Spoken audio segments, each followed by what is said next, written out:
Nothing says cozy fantasy quite like homemade food, and just about every story needs a shared meal to signal that it's safe now.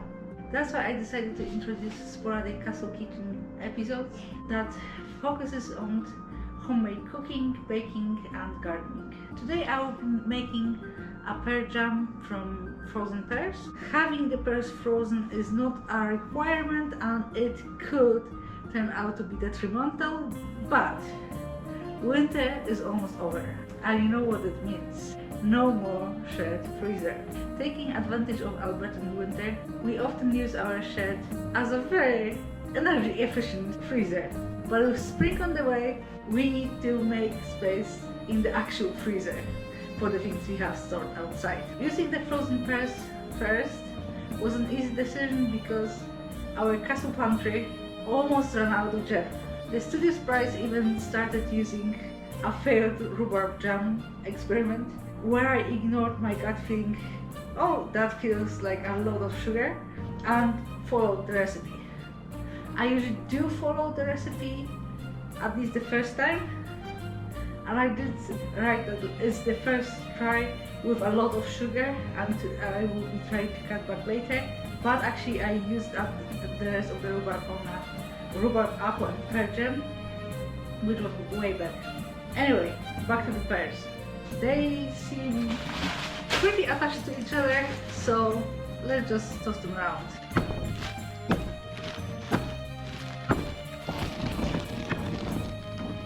I did remove the seeds before freezing, but I didn't peel them and I'm not going to attempt to right now. So for today I will just chop them and let them macerate overnight.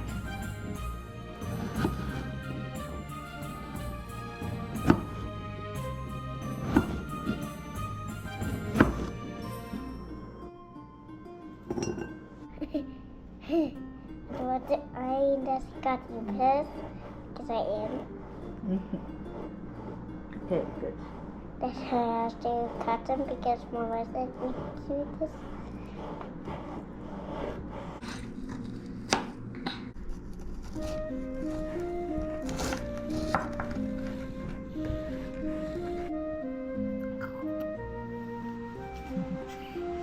The bowl used to be overflowing, right now it's barely fitting in, so I'm assuming it's 9 cups. The recipe by Practical Self-Reliance that I linked in the description calls for 4 pounds of pears. Because I avoid weight measurements as much as I can, I asked the internet how much is it in cups, and it says about 8 cups. This is actually 8 cup measurement, which is here. So it looks like I have 9 cups here, but I'm going to treat it as 8 cups anyway for the proportions, and I will just not lower the sugar any more than that, and I will use the 3 cups of sugar for the 9 cups of pears and the 1/4 of lemon juice.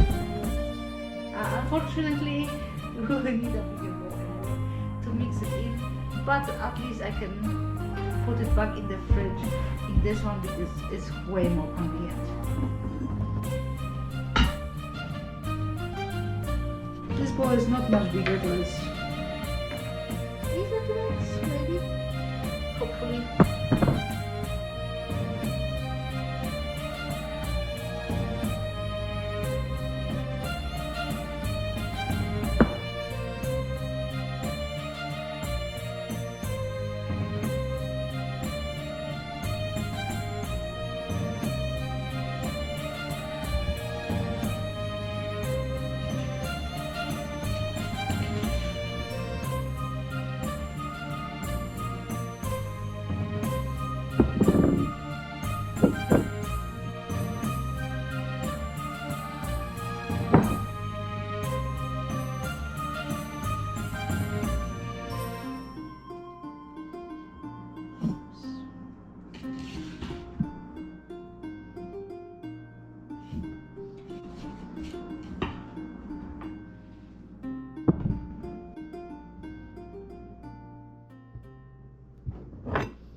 what do you know? It's compacted to almost exactly 8 cups.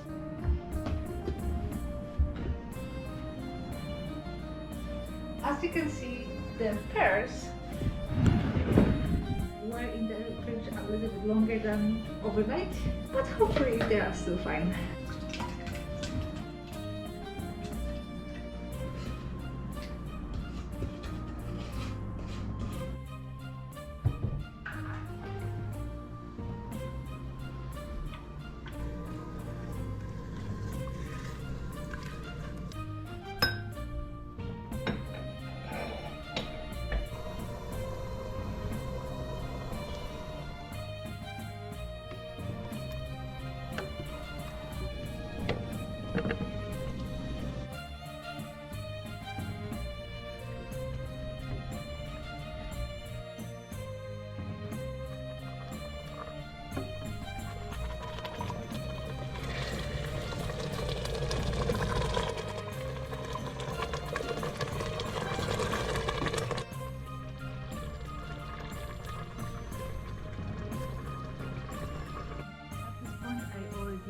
Cooked it twice as long, so 30 minutes instead of 15, and it is thickened, but like the drilling test didn't work. Like I took the plate from the freezer and it was supposed to, the jam was supposed to solidify and wrinkle when touched. So but I don't think I should cook it any longer. I don't want it to burn or anything, so I will just be putting it in the jars.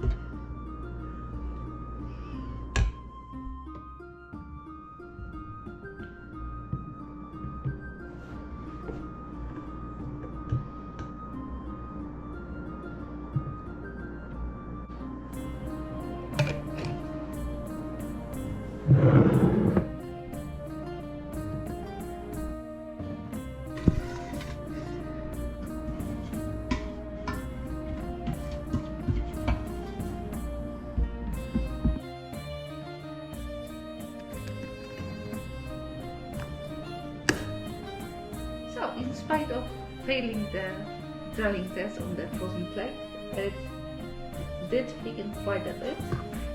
So, let's test it out. Okay.